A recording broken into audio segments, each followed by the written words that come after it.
ఆదివాసీల శాసనసభ్యులమన్న వివక్షతతోనే కాంగ్రెస్ నేతలు లేనిపోని ఆరోపణలు చేస్తున్నారని ఆరోపించారు ఆసిఫాబాద్ ఎమ్మెల్యే ఆత్రం సక్కు. త్వరలోనే కాంగ్రెస్కు గుడ్ బై చెప్పి కారు ఎక్కనున్నారు ఆత్రం సక్కు. ఈ నేపథ్యంలో కాంగ్రెస్ నేతలు తనపై చేస్తున్న ఆరోపణలను ఆయన తీవ్రంగా ఖండించారు. ఆదివాసీ ఎమ్మెల్యేల ఆత్మగౌరవం దెబ్బతినేలా నిందలు చేయడం సరికాదని అన్నారు. అగ్రవర్ణాల ఎమ్మెల్యేలు పార్టీ మారితే విమర్శించరు, కానీ మమ్మల్ని విమర్శిస్తారా అంటూ మండిపడ్డారు. ప్రాంతం అభివృద్ధి కోసమే పార్టీని వీడి సీఎం కేసీఆర్ వెంట నడవాలన్న నిర్ణయం తీసుకున్నామంటున్న ఆత్రం సక్కుతో మా ప్రతినిధి రాములు ఫేస్ టు ఫేస్. 2018 డిసెంబర్లో జరిగిన ఎన్నికల్లో ఆసిఫాబాద్ నియోజకవర్గం నుంచి కాంగ్రెస్ ఎమ్మెల్యేగా గెలిచిన ఆత్రం సక్కు కొద్ది రోజుల క్రితం టీఆర్ఎస్లో చేరబోతున్నట్టు ప్రకటించారు. అసలు ఆ పార్టీలో చేరడానికి కారణం ఏంటి, కాంగ్రెస్లో ఉన్న ఇబ్బంది ఏంటో ఆయన్ని అడిగి తెలుసుకుందాం. సార్ చెప్పండి, మీరు మొన్న జరిగిన అసెంబ్లీ ఎన్నికల్లో కాంగ్రెస్ పార్టీ బీఫామ్ అనేది గెలిచారు, కానీ మొన్న కేసీఆర్ని కలిసి మీరు త్వరలో టీఆర్ఎస్ చేరబోతున్నాం అని చెప్పారు. అంటే పార్టీలో వచ్చిన సమస్యన మీకు వ్యక్తిగతంగా తీసుకున్న నిర్ణయమా?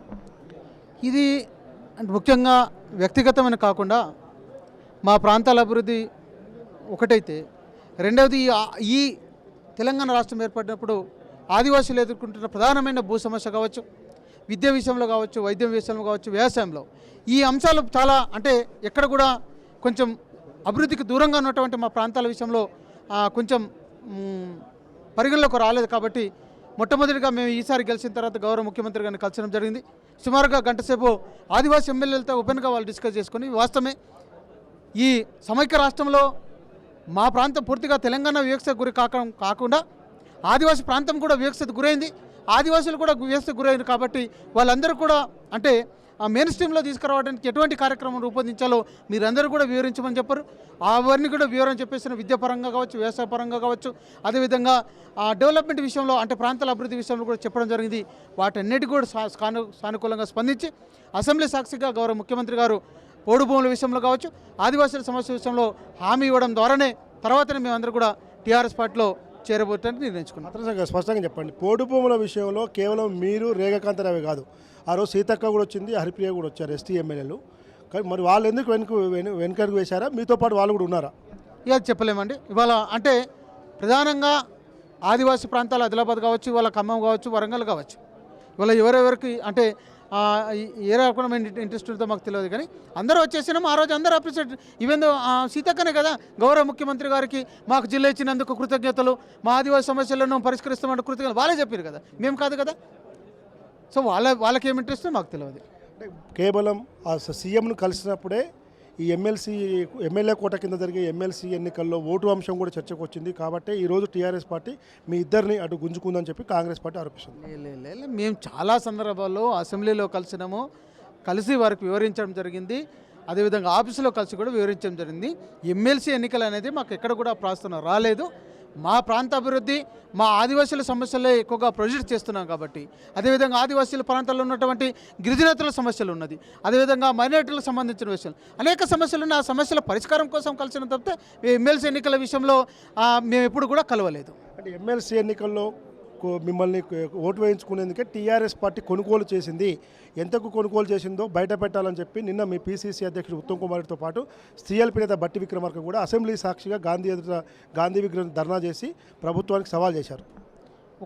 నాకు ఇప్పటికీ అర్థం కాదు నిజంగా కూడా రాజకీయ పరిజ్ఞానం ఉన్నట్టో లేదో తెలియదు, కానీ మేము ఇంకా టీఆర్ఎస్ పార్టీలో చేరనే లేదు కదా.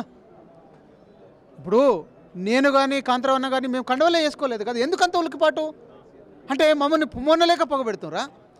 ఉత్తమ్ కుమార్ రెడ్డి గారు ఏదైనా లోపాయికారికి ఇంకేమైనా జరుగుతుందా, ఇమ్మునులందరూ కూడా పంపిద్దామని ఇవాళ మేము టీఆర్ఎస్ పార్టీ కండవనే వేయలేదు. మా మీద ఆరోపణలు చేసుకొని ఎంత కమ్ముడు పోయారు అనుకుంటే 2018లో నువ్వు విశ్వేశ్వరరెడ్డిని, యాదవ్ రెడ్డిని, భూపాల్ రెడ్డిని, రేవంత్ రెడ్డిని మరి ఎన్ని వేల కోట్ల కొనుక్కున్నావో అది బయట పెట్టుర్రి. ఇవాళ మీ ఆదివాసులుగా మా ఆత్మాభిమానం దెబ్బతినే విధంగా మా ఇంట్లో ముందు ధర్నాలు చేసుకుంటాం, ముట్టడి చేస్తున్నాం ఇంత ముందుకు చాలామంది పోయారు కదా ఎమ్మెల్యేలు, ఎమ్మెల్సీలు, వాళ్ళ దేశంలో ఎందుకు చేయలేదు? ఇవాళ ఆత్రం సక్కు కాంతరావు వెళ్ళిపోగానే ఎందుకంత ఉలికిపాటు? మేము ఇంకా కండవని వేసుకోవలేదు కదా, ఎందుకు ఇంత ఉలికిపాటు నాకు అర్థం కావడం లేదు. కానీ కేవలం గిరిజన ఎమ్మెల్యేలు కాబట్టే మిమ్మల్ని కాంగ్రెస్ పార్టీ ధర్నాలు చేస్తాం, నిరసనలు చేస్తామని చెప్తూ అంటున్నారా మీరు? ఎస్, అదే అగ్రవర్ణాలకు సంబంధించిన రెడ్లు చాలామంది వెళ్ళిపోయారు, వాళ్ళ గురించి ఎప్పుడు మాట్లాడరు కదా. ఇవాళ పార్టీలో ఉంటే కూడా ఆ రకమే, పార్టీలో బయట పోయిన తర్వాత ఈ రకంగా ప్రధానంగా మీకు రాష్ట్ర కాంగ్రెస్ పార్టీలో ఉన్న వివక్షతోటే మీరు కాంగ్రెస్ పార్టీని వీడి టీఆర్ఎస్లో చేరబోతున్నట్టు ప్రకటించారా? నేను అంటే పార్టీ పైన ఎప్పుడు కూడా మాట్లాడలేదు. నేను ఇవాళ పార్టీ మీద మాట్లాడుతున్నాము. మేము మా ప్రాంత అభివృద్ధి, మా ఆదివాసుల సమస్యల విషయమో మాట్లాడి మేము టీఆర్ఎస్ పార్టీకి వెళ్దామని అనుకున్నాం. ఎప్పుడు కూడా కాంగ్రెస్ పార్టీని నేను విమర్శించలేదు. ఇప్పుడు కూడా చెప్తున్నాం, అంటే మేము ఇంకా కండవనే వేసుకోలేదు కదా, మేము టీఆర్ఎస్ పార్టీలో జైనే కాలేదు కదా, అంత మాత్రానికి ఉలికి పార్టీ ఎందుకు కొడతారు? మీతో రాష్ట్ర కాంగ్రెస్ నేతలు కానీ పార్టీ జాతీయ నేతలు కానీ ఎవరైనా సంప్రదించారు, వద్దు మీరు వెళ్ళొద్దు, ఉండండి, పార్టీ భవిష్యత్తులో మంచిగా ఉంటుందని చెప్పి ఎవరు మాట్లాడారు? ఎవరు మాతో ఎవరు మాట్లాడలేదు. ఎవరు మాట్లాడలేదు. సీఎల్ పేద బట్టి విక్రమార్క కానీ, పీసీసీ చీఫ్ ఉత్తమ్ కుమార్ రెడ్డి కానీ, ఇంకెవరన్నా? ఇప్పుడు ఎవరు మాట్లాడినా మేము టీఆర్ఎస్ పార్టీలో వెళ్ళడానికి నిర్ణయించుకున్నాం అంతే. అంటే మీకు అంటే ఎమ్మెల్సీగా నిలబడ్డ అభ్యర్థి ఫోన్ చేసి 50 లక్షలు ఇస్తామన్నాడా? పార్టీ నుంచి ఎవరు మీకు 50 లక్షలు ఇస్తామని చెప్పింది? అవన్నీ కూడా త్వరలో మీకు అందరికీ కూడా పూర్తి వివరాలు తెలియజేస్తాం. సో మొత్తం మీద పార్టీలో ఉన్నప్పుడు వివక్షే, మరి వెళ్ళబోతున్నామని ప్రకటించడంగా కూడా వివక్షే తప్ప రాష్ట్ర కాంగ్రెస్ పార్టీ నాయకత్వం మీద మాకు నమ్మకం లేదని, మేము కేవలం పోడు భూముల అభివృద్ధి, అటవీ ప్రాంత అభివృద్ధి, క్షేమం కోరేందుకే మాత్రమే మేము టీఆర్ఎస్ చేరబోతున్నట్టు ప్రకటించాం తప్ప ఇంకా చేరలేదు. అయినా కూడా మాపై నిందలు ఆరోపణలు చేయడం సరికాదని చెప్పి ఎమ్మెల్యే ఆత్రం సక్కు చెప్తున్నాడు. కెమెరామెన్ జాఫర్తో Ramulu, 99 TV, Hyderabad. For more updates, please subscribe 99 TV Telugu.